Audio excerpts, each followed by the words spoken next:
किसी और के लिए वोट मत कीजिए। आपकी खुद की प्रगति हो जाए, आपका कुछ ना कुछ अच्छा हो जाए, आपके बच्चों को नौकरी मिले, इस बारे में सोचिए और वोटिंग कीजिए। 13 मई को वोटिंग है, मेरी निशानी आपको बता दी जाएगी और मेरे किरदार को देखते हुए, मेरे काम को देखते हुए मुझको वोट कीजिएगा। मैं सिर्फ ये नहीं बोलूंगा कि मैं सेक्युलर आदमी हूं इसलिए मुझे वोट कीजिए, वो तो पैदाइशी सेक्युलर हूं मैं, वो तो छोड़ दीजिए बात। अगर मैं सेक्युलरिज्म की बात करूंगा तो फिर मैं धर्म के बारे में बात करने लग गया, ऐसा हो जाएगा। इसलिए मैं उसकी बात नहीं करूंगा, मैं काम की बात करूंगा जो मैं काम करते आया हूं, और उस काम के ताकत के ऊपर मैं आपसे वोट मांग रहा हूं, क्योंकि वो वोट मेरे लिए नहीं आपके लिए जाएगा। आपको ये सारी सुविधाएं मिलेगी जिसके बारे में मैं बात कर रहा हूं।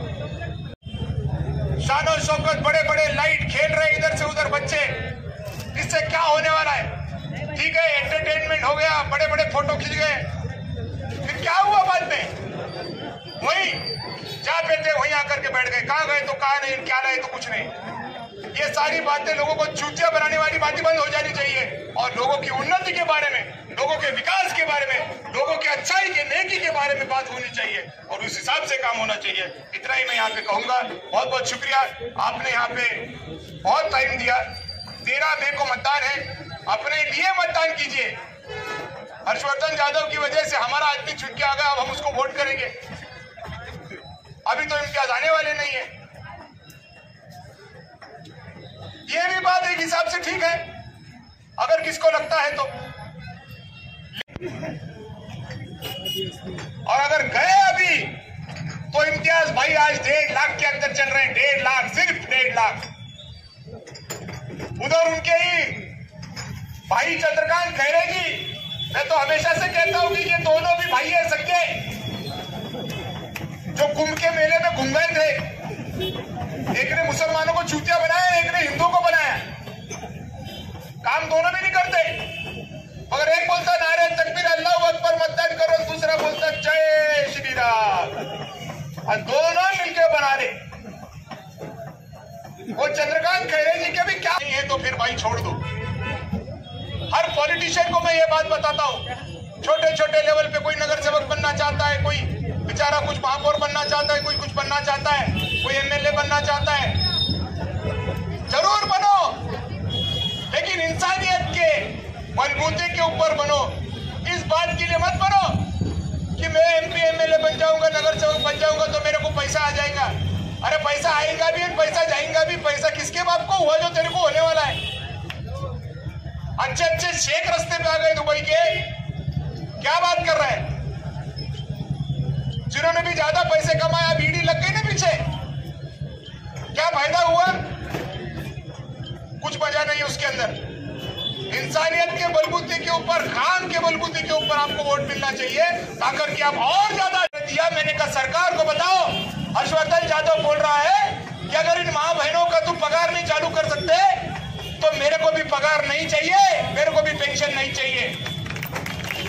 परेशान हो गया तहसीलदार, बोले साहब ये लेटर कैसा भेजूं मैं बोला तेरे को भेजना पड़ेगा, क्योंकि अगर कानून मेरे को है तो सवाल ये उठता है एक एमएलए का पेंशन कैसे बंद करे? करना है तो सब एमएलए का पेंशन बंद करना पड़ेगा, लेकिन सब हमारे जैसे नहीं है। वहां मामला कूद गया। फिर बोले आप कैसा? मैं बोला मैं आंदोलन करूंगा। तुमने एक तो इनके पगार चालू करना, नहीं तो मैं घुस जाऊंगा। तब जाकर के उन्होंने फाइल हाथ लगाया, कैंप लगाए, और उसके बाद 5 से 6 हजार महिलाओं को पगार चालू हुई। ये भी बात कन्नड़ के लोगों से पूछ लीजिएगा।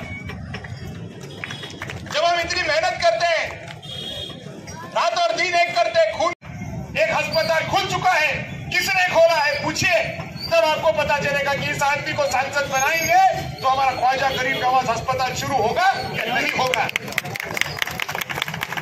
मैं फिर ऐलान करता हूं, कन्नड़ के आपके रिश्तेदारों से पूछिए कि आप वोटर का बिल भरते क्या?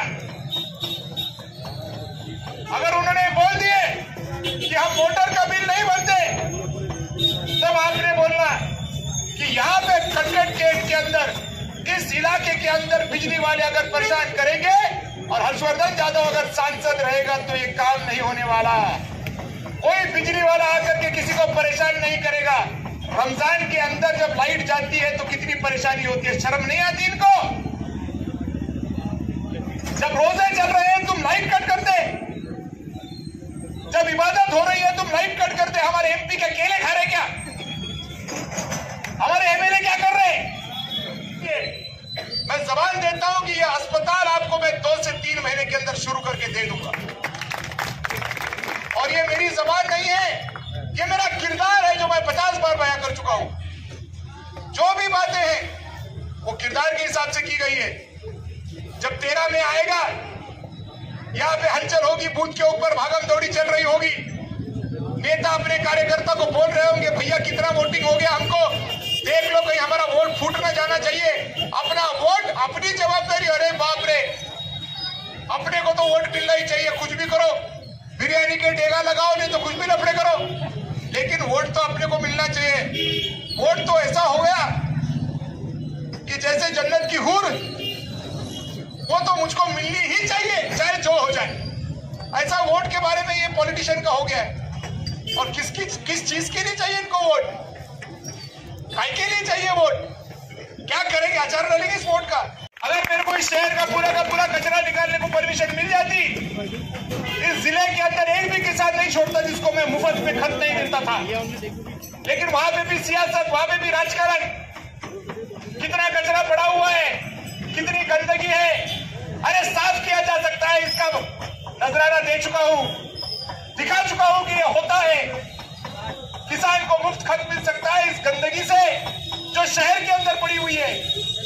इसके ऊपर क्या करना चाहिए किसी बंदे ने? मगर इसको देखना नहीं है। देखना क्या है? तो बस अभी भाषण देखना है, तो फिर क्या मिलेगा? कुछ नहीं मिलने वाला है। अगर चाहिए कुछ तो किरदार के हिसाब से वोटिंग कीजिए, ये मैं आपको दरख्वास्त करता हूं। भले मेरे पास बहुत बड़े बड़े गुंडे कार्यकर्ते नहीं रहेंगे, भले मेरे पास कोई ताकत और पैसे वाले लोग नहीं रहेंगे, लेकिन मेरे पास ईमानदार लोग हैं, लाला भाई जैसे बहुत से ऐसे लोग हैं जो ताकत के साथ काम करते हैं। नेता चुन के आता है, क्या उसका वो फर्ज नहीं है कि रमजान के पवित्र महीने के अंदर 1 सेकंड भी लाइट नहीं जानी चाहिए? क्या कि उसका फर्ज नहीं है ये? तो क्या फर्ज है?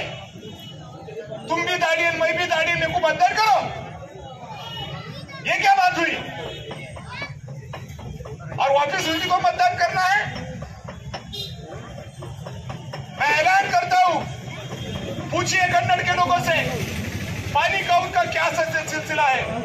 खेती में पानी यूज कर रहे हैं, आज भी पीने के पानी के रहने के बावजूद हमारे पास खेती में भी पानी है। ये काम होना चाहिए सिटी के अंदर। कचरा मैं यहां से उठा करके लेके गया था, याद कीजिए 5 साल पहले, और पिशोर के अंदर, कन्नड़ तालुके के अंदर उस कचरे के ऊपर प्रक्रिया करके मैंने खत बनाया था, फर्टिलाइजर बनाया था, जो गोली 1500 रुपए में मिलती है, मैंने मुफ्त। नेता चुन के आता है, क्या उसका वो फर्ज नहीं है कि रमजान के पवित्र महीने के अंदर 1 सेकंड भी लाइट नहीं जानी चाहिए? क्या कि उसका फर्ज नहीं है ये? तो क्या फर्ज है? तुम भी दाढ़ियन, मैं भी दाढ़ियन, मेरे को मतदान करो, ये क्या बात हुई? और वापिस उसी को मतदान करना है? मैं ऐलान करता हूं, पूछिए कन्नड़ के लोगों से पानी का उनका क्या सिलसिला है। खेती में पानी यूज कर रहे हैं, आज भी पीने के पानी के रहने के बावजूद हमारे पास खेती में भी पानी है। ये काम होना चाहिए सिटी के अंदर। कचरा मैं यहां से उठा करके लेके गया था, याद कीजिए 5 साल पहले, और पिशोर के अंदर, कन्नड़ तालुके के अंदर उस कचरे के ऊपर प्रक्रिया करके मैंने खत बनाया था, फर्टिलाइजर बनाया था, जो गोली 1500 रुपए में मिलती है, मैंने मुफ्त। अच्छा होना चाहिए, पब्लिक का भला होना चाहिए, और जो आदमी का रिकॉर्ड क्लियर है वो आदमी को मदद होनी चाहिए। इसलिए वो खड़े रहते हैं, प्रोग्राम देते हैं, आपको बुलाते हैं, और ऐसे प्रोग्राम होते हैं। मैं दरख्वास्त करता हूं कि आप इस चीज को याद रखिए, ये होना चाहिए, ये काम होने चाहिए। और फिर एक बार मैं दोहराता हूं, 50 बार एक बार बोलूंगा तो शायद समझ में आ जाए, इसलिए दोहरा रहा हूं। ये जो सारी बातें मैं बोल रहा हूं, ये कन्नड़ के लोगों से पूछ करके एक बार देख लीजिएगा। अगर वो कहते हैं कि ये बात सच है तो गलती से भी किसी और को वोटिंग नहीं डालनी चाहिए आपने, गलती से भी नहीं, क्योंकि वो गलती आपको बर्बाद कर चुकी है। इसके बाद बर्बाद होने का टाइम आपके पास नहीं बचा। ये आखिरी इलेक्शन है। इस इलेक्शन पे डेवलपमेंट के नाम पे अगर वोटिंग नहीं हुई तो खत्म हो गया पूरा। ईमानदारी के नाम पे वोटिंग नहीं हुई तो खत्म हो गया पूरा। अभी वोटिंग को टाइम है, 1 महीना टाइम है। आज 13 तारीख है अप्रैल की, 13 मई को मतदान है। शायद मैं आपको वापस मिलने ना आ सकूं, क्योंकि लोकसभा का मतदान संघ बड़ा है। आज ही आपके दिमाग में फिट कर दीजिए ये बात कि हमको मजहबी भाषण में नहीं जाना, हमको ऐसी चीजें नहीं करना जिसकी वजह से कल हमको पछताना पड़े, नहीं करना हमको। आने दो, कितने कोट पहन के जैकेट पहन के आना है नेताओं को, आने दो, कोई फर्क नहीं पड़ता। ये कान से सुनने का, दूसरे कान से छोड़ देने का, देखने का कि इसकी फितरत क्या है, इसका किरदार क्या है, ये क्या कर चुका है कि इसके ऊपर हम भरोसा रख के हर्षवर्धन यादव बोल करके गए कि देखो मेरी गारंटी मेरे कन्नड़ वाले लेने को तैयार है। सीधी बात, क्या इसकी गारंटी कोई ले सकता है कि इसको हम वोट डालने के बाद में ये अच्छे से काम करेगा? जिसको भी हमने मजहबी नाम पे वोट किया है, क्या उसने वो काम किया है जो उससे चाहते थे? और चंद दस्तखत कर, और इस तरह से काम करते हुए जितनी भी हमारी माँ बहनें थी, चाहे किसी भी धर्म की, किसी भी जात की हो, हमने उनको उनकी पेंशन चालू कराने के लिए मदद की, और तकरीबन 5 से 6 हजार महिलाओं को पेंशन शुरू हुई है। जब मैंने शुरुआत के समय में ये बात तहसीलदार के पास रखी थी, कलेक्टर के पास रखी थी कि सोशल सिक्योरिटी की स्कीम अच्छी तरह हर एक इंसान को उसके दुख दर्द से निकलने के लिए मदद करने की जरूरत है, वो भी ताकत के साथ, कानून के साथ। इधर उधर की हवा की बातें करके अपना उल्लू सीधा करके लेने का, बिस्मिल्लाह बोल के निकल जाने का, सभा करने की, गाड़ी में बैठ के हंसने की कि कैसा चूतिया बनाया पब्लिक को। ये धंधे ठीक नहीं है, ये गलत बात है। और इसके लिए आवाम को भी खुद को ठीक करना पड़ेगा, उनको भी उनका दिमाग ठिकाने पे रखना पड़ेगा कि अपन जब मतदान को जा रहे तो अपन कर रहे क्या। आज दलित समाज आज के एमपी साहब से बाजू में हट गया। क्यों हटा? आज उन्होंने उनका उम्मीदवार खड़ा कर दिया, भले ही वो उम्मीदवार मुस्लिम समाज का हो, लेकिन प्रकाश अंबेडकर साहब ने इम्तियाज अली साहब को छोड़ दिया। क्यों छोड़ा? पब्लिक के वास्ते मरमर करते हैं, तो ये क्या हमारा फर्ज नहीं है कि इस ताकत को बढ़ाया जाए? कोई एमएलए एमपी ने रहते हुए भी मजबूती के साथ हर रोज काम कर रहे हैं। आज भी जब लोकसभा की बात करता हूं तो इसलिए नहीं करता कि मुझे बड़ा मजा आता है सांसद बनने में, इसलिए करता हूं कि आपका काम मैं और ताकत के साथ कर सकूं, क्योंकि वही जन्नत है, वही सच्चाई है। पब्लिक के काम में आना, इसमें जो मजा है वो महल में फिरना नहीं है, बड़ी बड़ी गाड़ियों में फिरने में मजा नहीं आता है। गाड़ी आती है जाती है, महल आते हैं जाते हैं, मगर इंसानियत ये हमेशा कामयाब होती है, ये हमेशा रहती है। लेकिन वो मोहब्बत और वो आपके अंदर जज्बा देंगे, कोई नहीं जाएगा बचाने के लिए। पानी 10 दिन नहीं 20 दिन बाद आने तो हमारे बाप का क्या जा रहा है? गंदा पानी आए तो आए, नहीं अस्पताल चालू हुए तो नहीं हुए, लेकिन वोट तो हमको ही मिलना चाहिए भाई, क्योंकि वोट मिलेगा तो पैसा आएगा, पुलिस का बॉडीगार्ड आएगा, शानो शौकत आएंगी, ताकत दिखेंगी, कपड़े अच्छे पहनने को मिलेंगे, जो दाढ़ी नहीं थी वो दाढ़ी भी बन जाएंगी। ये वोट के चक्कर में पागल हो गए, पागल दीवाने हो गए। इनको कुछ नहीं समझ में आ रहा है कि क्या अच्छा है, क्या बुरा है, क्या सच्चा है, क्या झूठ है, कौन सी नेकी है, कौन सी बद्दुआ है। इनको कुछ नहीं समझ में आता।